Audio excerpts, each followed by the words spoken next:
Alright guys, so if you haven't heard, we had a shipping snafu. I don't want to name names here, but it wasn't our fault. The fact of the matter is we have no laser for our laser, so we're going to jimmy rig this together. I've got a spare 3 kilowatt resonator here, and we're going to show you guys how to wire it into the board. Max Photonics, everything uses the same voltage for signals. It's basically using somewhere between 0 and 24 volts to send the signals out to the laser, to set power, turn it on, make sure it's safely running, open the shutter. That's basically communication stuff. So I printed out the owner's manual page for the 3 kilowatt, and then I have matched that up to all of the 12 kilowatt harness and made the translation here.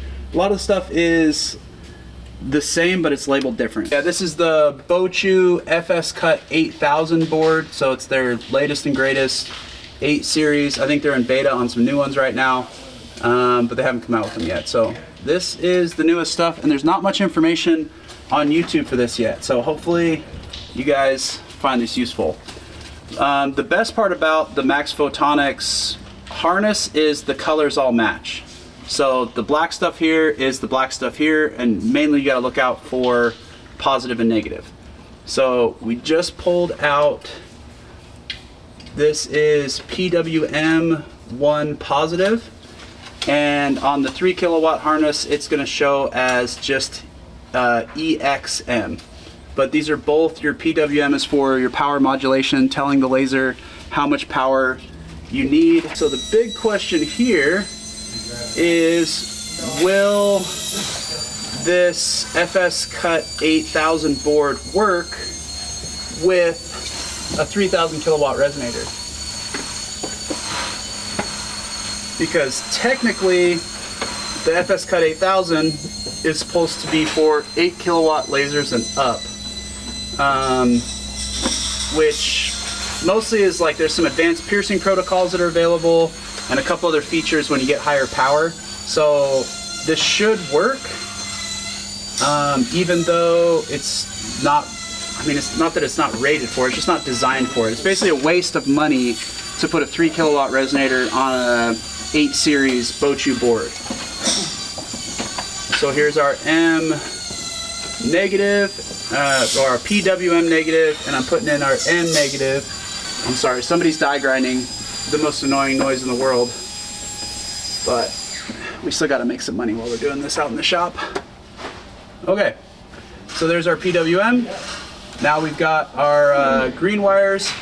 I'll give you guys a close-up of this at the end if you want to fast forward through. This is now, the 12 kilowatt version is labeled Power Peak 10 volt, and on the 3 kilowatt it's labeled DA. So DA positive, DA negative. Positive on the left side, negative on the right side.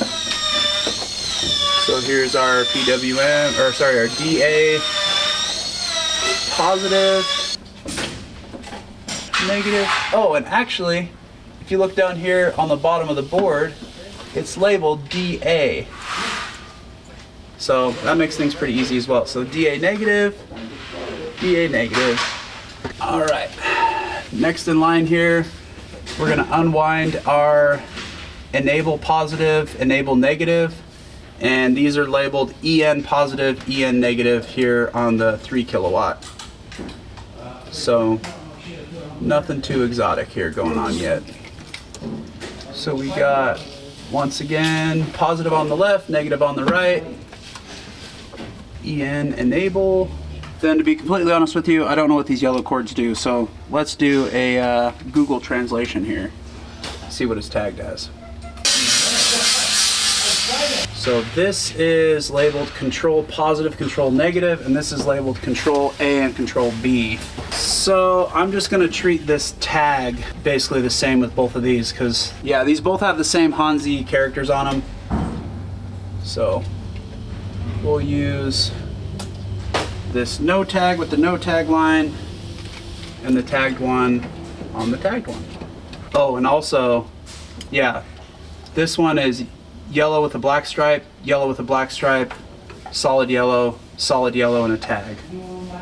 So I think that's a good set of breadcrumbs here to follow.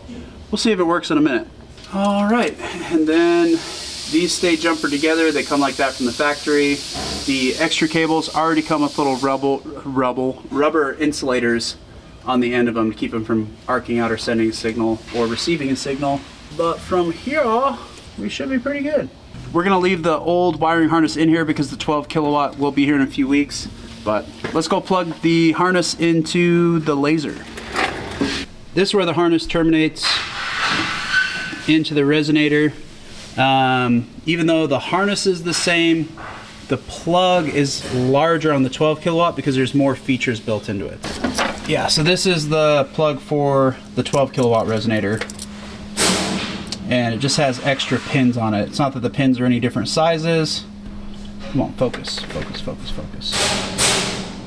Yeah, so same size pin, just the plug itself is bigger because it has more communication capability for more features on the higher power machine. So this end is different, but this side up here is the same. So give you guys a good view here.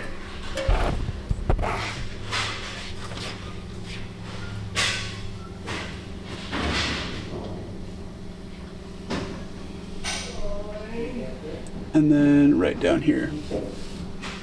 All right, so here we've got our PWM positive and negative. Here is our DA positive, DA negative. Then we have our enable positive, enable negative. And then right down here we have the one that I don't know what it is, but it says control. So that's where it goes.